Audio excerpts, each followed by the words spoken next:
In nomine Patris et Filii et Spiritus Sancti. Amén. En este 15º domingo después de Pentecostés, la epístola está tomada de la carta del apóstol San Pablo a los Gálatas y dice lo siguiente: si vivimos del Espíritu, andemos también según el Espíritu. No seamos codiciosos de la gloria vana, provocándonos y envidiándonos unos a otros. Hermanos, si alguno fuere hallado en falta, vosotros los espirituales corregidle con espíritu de mansedumbre, cuidando de ti mismo, no seas también tentado. Ayudaos mutuamente a llevar vuestras cargas y así cumpliréis la ley de Cristo. Porque si alguno se imagina ser algo, no siendo nada, a sí mismo se engaña. Que cada uno examine sus obras y entonces tendrá de qué gloriarse en sí y no en otro. Pues cada uno tiene que llevar su propia carga. El catecúmeno comunique todos sus bienes con el que le catequiza. No os engañéis, de Dios nadie se burla. Lo que el hombre sembrare, eso cosechará. Quien sembrare en su carne, de la carne cosechará la corrupción. Pero quien sembrare en el Espíritu, del Espíritu cosechará vida eterna. No nos cansemos de hacer el bien, que a su tiempo cosecharemos si no desfallecemos. Por consiguiente, mientras hay tiempo, hagamos bien a todos, pero especialmente a los hermanos en la fe.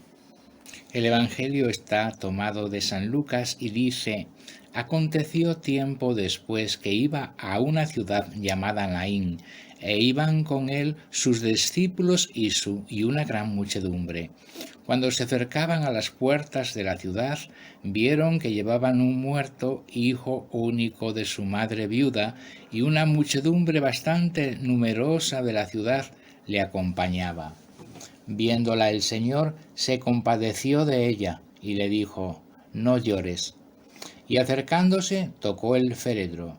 Los que lo llevaban se detuvieron, y él le dijo: joven, a ti hablo, levántate. Sentóse el muerto y comenzó a hablar, y él se lo entregó a su madre. Se apoderó de todos el temor, y glorificaban a Dios diciendo: un gran profeta se ha levantado entre nosotros y Dios ha visitado a su pueblo. La fama de este suceso corrió por toda la Judea y por todas las regiones vecinas. El Evangelio de hoy nos presenta dos caravanas. Una caravana que bajaba se encontró con una triste que subía, la cual llevaba a la tumba a un joven. La madre iba afligida tras las angarillas que portaban el cadáver. Jesús la consuela, detiene a los que llevaban tan triste carga y en aquel momento se presenta a los ojos del mundo una escena maravillosa. Jesús, la vida, está enfrente del joven muerto diciéndole: joven, a ti te hablo, levántate. Y éste se levantó incorporándose y empezó a hablar. Jesús se lo entregó a su madre. La muerte, hijos míos, es un predicador que cuando menos se espera se pone en el púlpito y pronuncia su sermón. Sin embargo, los hombres no quieren oírlo, y si deseáis que os tachen de inoportunos, no tenéis más que hablar de la muerte en cualquier ocasión. Mas hoy, en que la muerte se ha convertido en un tabú y se esconde y tapa para que no empañe la comedia del teatro sin fin en el que fantaseamos en esta vida. Pero la muerte es un hecho ineludible y se quiera o no, algún día, nunca se sabe cuándo, hemos de enfrentarnos a ella cara a cara. Pero ¿quién debe temer la muerte? Tema morir el que no ha renacido del agua y del espíritu, el que está abocado al fuego del infierno. Tema morir el que no es de Cristo por la cruz y la pasión. Tema morir el que de esta muerte, segura para todos, pasará a una segunda muerte eterna. Tema morir aquel a quien atormentarán las llamas eternas de forma perenne y constante, sin respetar las dignidades que acá hubieran tenido. El que sin distinción alguna mueran igualmente los justos que los injustos, no es para que creáis que es igual la muerte para los buenos que para los malos. Los justos son llamados al descanso y al gozo, los injustos son arrebatados al suplicio. Inmediatamente se da a los que confían un refugio y a los pérfidos el castigo. Muchas veces somos injustos con los divinos beneficios y no reconocemos qué es lo que nos otorgan, porque he aquí que ante la amenaza de la proximidad de la muerte, mueren en paz las vírgenes llenas de gloria, sin temor a las amenazas, ni a los halagos, ni a los lupanares del anticristo que viene, que es la futura persecución.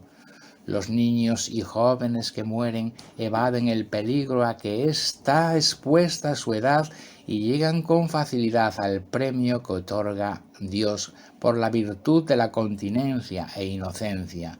Veamos un ejemplo de una viuda heroica. El 29 de marzo de 1610, día señalado para despedida de los parientes y amigos de la santa, se reunieron en casa del señor de Fremioz. La gente era mucha y todos se deshacían en lágrimas.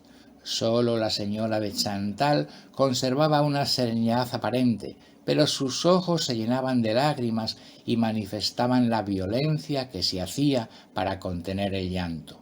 Iba de un lado a otro, abrazaba a sus parientes, les pedía perdón, rogándoles se encomendasen a Dios y no llorasen, pero no lo conseguía.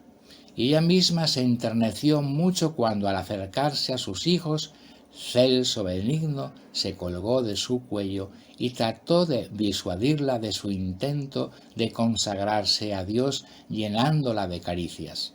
La señora Chantal, inclinada sobre él, le cubría de besos y respondía a sus razones con admirable fortaleza. Ningún corazón, por insensible que fuese, podía contener sus sollozos al oír esta conversación tan tierna y tan dolorosa entre la madre y el hijo.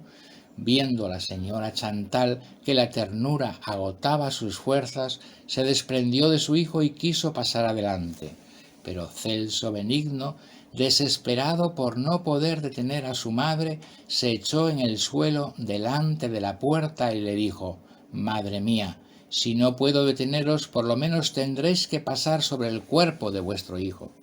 A estas palabras y ante esta actitud, la señora de Chantal sintió que se le destrozaba el corazón, y no pudiendo ya sostener el peso de su dolor, se detuvo y dio libre curso a las lágrimas. El buen señor Roberto, que asistía a esta desgarradora escena, temiendo que la señora Chantal perdiese su valor en ese momento solemne, le dijo: «¿Y qué, señora? ¿Las lágrimas de un niño serán capaces de venceros?». «No», replicó la santa, sonriéndose en medio de su llanto. «¿Pero qué queréis? Soy madre». Y levantando los ojos al cielo, como otro Abraham, pasó sobre el cuerpo de su hijo. En aquel momento apareció el señor presidente Fremioz, retirado hasta entonces en su cuarto. Este hombre, verdaderamente grande, se había preparado con la oración al sacrificio que Dios le pedía. Recibió en sus brazos a su hija y una conversación en voz baja, interrumpida con besos y sollozos, se prolongó por algún tiempo. Nadie oyó las confidencias sublimes de aquellas dos almas tan dignas una de otra. En fin, la señora de Chantal se arrodilló y pidió a su padre la bendición. El venerable anciano levantó los ojos y las manos al cielo y dijo: «Oh Dios mío, yo no debo resistir lo que vos hacéis. Al contrario, consiento en ello con todo mi corazón e inmolo por mis propias manos a esta hija que me es tan querida como lo era Isaac a su padre Abraham». Después, abrazándola y haciendo levantar, dijo: «Id pues, hija mía, a donde Dios os llama. Si no os vuelvo a ver en este mundo, moriré contento sabiendo que estáis en la casa de Dios, y estoy seguro de que vuestras oraciones sostendrán la vejez de un padre que os permite esta separación. ¿Lo haréis así, hija mía?». «Oh, amadísimo y venerado Padre mío», contestó sollozando nuestra santa, y después de un momento de silencio: «Vamos», añadió el señor Fremiot, «enjuguemos nuestras lágrimas y honremos la santa voluntad de Dios cumpliéndola amorosamente, no sea que el mundo diga que nuestra constancia se debilita». Sin embargo, los tibios se enardecen, son aguijoneados los remisos y excitados los perezosos, los desertores de la fe se ven impulsados a volver, los gentiles compelidos a querer. Se va formando para el combate un nuevo y copioso ejército mucho más esforzado que peleará sin miedo alguno la muerte cuando llegue la batalla. La muerte es alegría para el justo, porque al acercarse sabe que trae el premio de la vida y el gozo de la salvación eterna y la perpetua alegría y la posesión del paraíso antes pedida, puesto que el mundo pasa y suceden las cosas celestiales a las terrenas, lo grande a lo pequeño y lo eterno a lo caduco. ¿Quién puede estar tembloroso y triste en medio de estas cosas sino el que no tiene fe ni esperanza? Porque es propio del que no quiere ir a Cristo temer la muerte. Propio es del que no cree que va a empezar a reinar con Cristo no ir a Cristo, porque está escrito que el justo vive de la fe. Si eres justo y vives por la fe, ¿por qué razón tú, que vas a estar con Cristo y tienes la seguridad de sus promesas, no abrazas con gusto ser llamado a Cristo, ni te alegras de quedar libre del demonio? Uno de los sacerdotes, y en él todo, fue reprendido sobrenaturalmente porque temió morir. En la visión se le dijo: «¿Temes padecer y no quieres salir del mundo? ¿Qué voy a hacer con vosotros?». A estos reprueba el apóstol San Pablo porque se contristan con la muerte y en el fondo de su corazón no creen a Cristo que dijo: «Yo soy la resurrección y la vida. El que cree en mí, aunque muera, vivirá, y todo el que vive y cree en mí no morirá para siempre». En cuanto a los hermanos que mueren en la fe y la caridad, debemos saber que éstos no se pierden, sino que preceden a los que van de vuelta, o sea, a nosotros, que se les debe echar de menos, pero no llorarlos. No es menester vestirnos de luto el corazón cuando ellos han recibido ya las vestiduras blancas. No debemos dar ocasión a que los incrédulos nos reprendan con razón, a llorar como perdidos y muertos a los que decimos que viven en Dios, y no probar con el testimonio de nuestro corazón la fe que manifestamos en nuestros labios. La resurrección y la vida gloriosa y eterna para los justos. Somos en general predicadores de nuestra fe y de nuestra esperanza. Parece que es simulacro, falso y fingido todo cuanto decimos, porque de nada sirve manifestar virtud con las palabras y con las obras destruir la verdad. Querer vivir largo tiempo en este mundo es propio de aquel a quien el mundo deleita, de aquel a quien invita el siglo con los halagos y engaños de los placeres terrenos. La vida feliz no se encuentra en esta vida. ¿Quién es el hombre que ama la vida y desea días felices? Salmo 33 pregunta: ¿por qué buscamos los días felices en esta tierra, donde no podemos encontrarlos? Sé que los deseáis, ya cuando estáis enfermos, ya cuando padecéis las tribulaciones que tanto abundan en este siglo, porque cuando la edad se acerca hacia su final, el anciano vive en dolores sin alegría ninguna. En medio de todas las tribulaciones que oprimen al género humano, los hombres no buscan otra cosa sino días buenos y una vida larga que aquí no pueden conseguir, porque la vida más larga de un hombre se reduce a tal brevedad en medio de la amplitud de los siglos que parece una gota comparada con todo el mar. ¿Qué supone una vida de 80 o hasta 90 años comparada con la antigüedad del universo, según dicen los científicos? Yo no lo sé. Unos 13.770 millones de años, al decir de estos astrónomos. ¿Qué es la vida del hombre, incluso aquella que nos parece larga? Llamamos larga una vida que en el siglo es corta, breve y, como os decíamos, decrépita. Aquí todo es limitado y breve, y sin embargo, ¿por qué la buscan tanto los hombres? Cuánta diligencia, cuántos esfuerzos, cuántas preocupaciones, cuánto vigilar, cuánto trabajo para vivir más y llegar a viejo. ¿Y qué es vivir mucho, sino correr hacia el fin? Tuviste el día de ayer y quieres poseer el de mañana. Pero cuando haya pasado este y el otro, tienes menos que antes. Deseas que amanezca un día y se acerque aquel otro al que no quieres llegar. Celebras tu cumpleaños con los amigos y todos te felicitan y te dicen, vive muchos años. Quieres sí lo que ellos te desean. ¿El qué? Que se sucedan los años y no llegue nunca el final de ellos. Contradictorios son tus deseos. Quieres caminar y no llegar a la meta. Sin embargo, si los hombres se afanan tanto a diario y se esfuerzan de tal forma para tardar en morir, ¿cuál no debería ser su preocupación para no morir nunca? Y el caso es que nadie quiere pensar en ello. A diario se buscan en este siglo días que no pueden encontrarse, los días felices, y nadie quiere vivir en forma que consiga llegar al sitio donde se encuentran. Por eso nos avisa la misma Sagrada Escritura y nos dice, ¿quién es el hombre que ama la vida y desea ver días felices?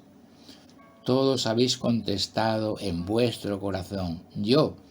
Pues inclusive yo mismo, que os estoy hablando, deseo la vida y los días felices. Lo que vosotros buscáis, yo lo busco también. No reprimo vuestro deseo de amar la vida y los días felices, sino que quisiera encenderlo más fuerte. Buscad, sí, la vida, buscad los días felices, pero buscadlos donde se pueden encontrar. Dice San Agustín. ¿Queréis oír conmigo los consejos que nos da aquel que sabe dónde están los días felices y dónde está la vida? Él nos está diciendo, venid hijos, escuchad, reunámonos, estemos en pie, agucemos los oídos y entendamos con el corazón al Padre que dice, venid hijos, escuchadme y os enseñaré el temor de Dios. A continuación nos hace ver qué es lo que nos enseña y cuál sea la utilidad del temor de Dios. ¿Quién es el hombre que ama la vida y desea ver días felices? Dice o sigue diciendo el Salmo. Todos respondemos, yo. Luego, por lo tanto, preserva del mal tu lengua y tus labios de las palabras mentirosas, nos dice el versículo 14 en el mismo Salmo. Di ahora también yo. ¿Quieres ver los días felices y no quieres sujetar tu lengua e impedirle las palabras dolosas? ¿Ansioso del premio y perezoso para el trabajo? ¿Es que acaso el premio no se da a los que trabajan? Dios ofrece el jornal. ¿Qué jornal? La vida y los días felices que todos deseamos y a los que nos esforzamos en llegar. Él dará el jornal prometido. ¿Qué jornal? La vida y los días felices. ¿Y cuáles son los días felices? La vida sin fin y el descanso sin trabajo. Grande es el premio prometido. Veamos, pues, qué se nos manda para conseguirlo, y encendidos por una promesa tan grande y el amor de la misma, estemos listos para poner todas nuestras fuerzas y abrazos a la disposición de lo que nos manden. Nos mandarán quizá cargar con pesos enormes, cavar arduamente o levantar alguna máquina pesada. No te imponen ningún trabajo fuerte, sino sujetar el miembro que mueves con más facilidad, reprimir tu lengua del mal. ¿No te parecería mucho trabajo levantar una obra y te parece sujetarlo tu lengua? Reprímela del mal, no hables mentiras, no hables nada malo, no hables calumnias, no hables falsos testimonios, no hables blasfemias, reprime tu lengua del mal, no hables más de los otros, comprueba cómo te enciendes en tu ira cuando alguien habla mal de ti. Pues del mismo modo que te enciendes en tu ira cuando alguien habla mal de ti, enciéndete en ella cuando tú hables mal de otro. Preserva tus labios de las palabras mentirosas, que se oiga afuera lo mismo que tienes dentro, que no se esconda una cosa en tu pecho y la lengua diga otra. Apártate del mal y haz el bien. ¿Cómo podrás decirle a él: he vestido al desnudo, si todavía deseas desnudar al vestido? El que oprime a sus conciudadanos, ¿cómo podrá recibir al peregrino? Luego el orden debe ser: apártate del mal y después haz el bien. Primero ciñe tus lomos y después enciende la linterna. Y cuando lo hubieses hecho, entonces esperas seguro la vida y los días felices. Busca la paz y consíguela, y con ánimo tranquilo podrás decir al Señor: hice lo que me mandaste, dame lo que me prometiste. Hoy es fiesta. Que no os desespere ninguno de entender el don de Dios, ya que su Hijo se ha dignado hablarnos. Debéis creer lo que Él se dignó decirnos, puesto que quiso que lo entendiéramos. Y si no podemos, concédanos el entendimiento a fuerza de ruegos, el que nos dio su palabra sin que se la rogáramos. El que escucha mi palabra y cree en el que me envió, tiene la vida eterna y no es juzgado, porque pasa de la muerte a la vida, se nos dice en el Evangelio de San Juan. ¿Cuándo pasamos de la muerte a la vida para no llegar al juicio? En esta vida se pasa de la muerte a la vida, en esta vida que no es vida y por la cual puede pasarse a la vida desde la muerte. ¿Cuál es el tránsito? El que escucha mi palabra y cree en el que me envió. Cumpliendo estas cosas crees y pasas. ¿Hay quien pase permaneciendo? Sí, permanece en el cuerpo y pasa de un lugar al otro con el entendimiento. ¿De dónde pasa y a dónde va? Pasa de la muerte a la vida. En esta vida todavía no existe la vida y se pasa de la muerte a la vida para no llegar al juicio. ¿Y por qué os he dicho que todavía no es la vida?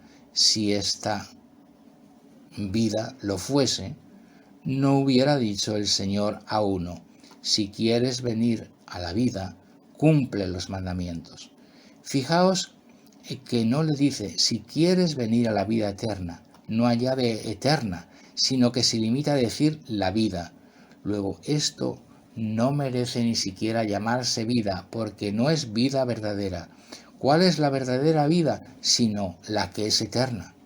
Escucha al apóstol cómo le dice a Timoteo: a los ricos de este mundo encárgales que no sean altivos ni pongan su confianza en la incertidumbre de las riquezas, sino en Dios, que abundantemente nos provee de todo para que los disfrutemos, practicando el bien, enriqueciéndonos de buenas obras, siendo liberales en repartir. ¿Y esto para qué? Oye lo que sigue: atesorando para el futuro con que alcanzar la verdadera vida. Si debes, pues, atesorar algo sólido con que conseguir en el futuro la verdadera vida, seguro es que esta que disfrutas es una vida falsa. ¿Deseas emigrar a la verdadera? Pues hay que salir de la falsa. ¿Y a cuál hay que emigrar? Escucha y cree, y así pasarás de la muerte a la vida y no llegarás al juicio. ¿Cuál es tu vida? La fe. El justo vive por la fe, nos dice el apóstol. Luego, en esta vida hay muertos y hay vivos, y todos parecen vivir.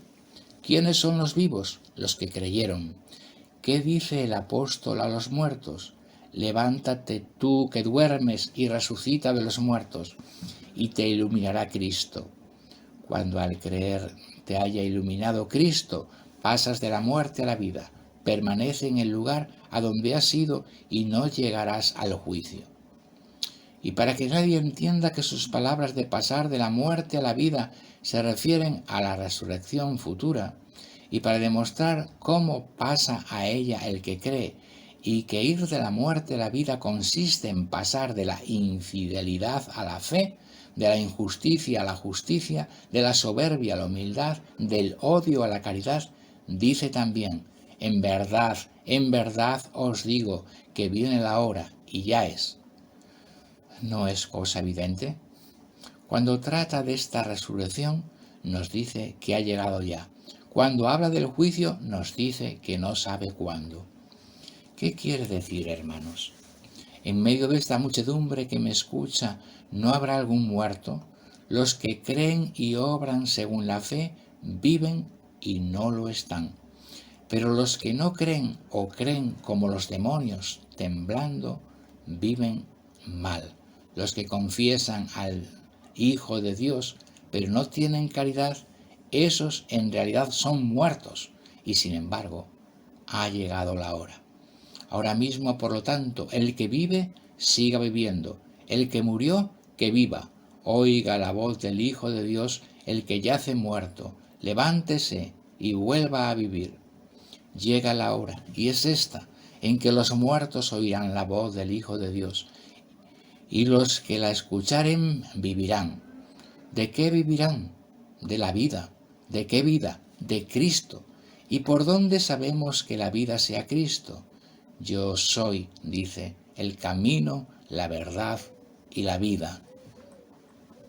Si el mundo aborrece al cristiano, entonces, ¿por qué amas al que te aborrece, Hijo de Dios? Si rezas a la hora prima, ¿no recuerdas lo que dice? Para el Señor es preciosa la muerte de sus santos. Eso repites cada mañana. Y si así lo haces, es necesario alcanzar que la muerte sea fecunda. Para tal fin es necesario profundizar en este Evangelio de hoy. Porque todos tienen ojos para ver resucitar a un muerto, como al hijo de la viuda de Naín, cuya resucitación se nos narra hoy. Pero en cambio no todos, a no ser que ellos mismos hayan resucitado en su alma, son capaces de ver resucitar a los muertos de corazón, porque mejor es resucitar para vencer siempre que resucitar para volver a morir. A lo largo de los evangelios nos encontramos con 3 muertos resucitados visiblemente por el Señor, pues los invisiblemente resucitados son muchedumbre, y aún los visibles. ¿Quién sabe cuántos fueron? Porque no todo lo que hizo Jesús está escrito. Sin duda fueron muchos los resucitados, pero por algún motivo se nos recuerda solo a 3. Nuestro Señor Jesucristo quería que entendiésemos espiritualmente lo que obraba corporalmente. No obraba milagros por obrar milagros, sino para que todo aquello que ejecutaba fuese admirable para los que lo veían y verdadero para quienes lo entendieran. Así ocurre que algunos ven los milagros, pero no entienden, como ocurre al que viendo un antiguo códice alaba la antigüedad de sus rasgos y signos, pero no comprende lo que dice. Veamos, pues, lo que quiere enseñarnos con la resurrección de estos 3 muertos: la hija del archisinagogo, el hijo de la viuda del Evangelio de hoy y a Lázaro. Estas 3 clases de muertos, dice San Agustín, representan a 3 clases de pecadores que el Señor resucita a diario. La hija del archisinagogo estaba todavía en casa y no había sido sacada al público, y allí fue resucitada y entregada a sus padres. El joven del Evangelio de hoy ya no estaba en casa, pero aún no había llegado a la sepultura. El que resucitó a una que no habían sacado, resucitó también a uno que había salido, pero no había sido aún sepultado. Queda un tercero que resucita ya desde el sepulcro, y ese fue Lázaro. Todo lo cual representa a las 3 clases de pecadores resucitados por el Señor. Porque existen personas cuyo pecado está en su corazón y aún no se ha traducido en obras.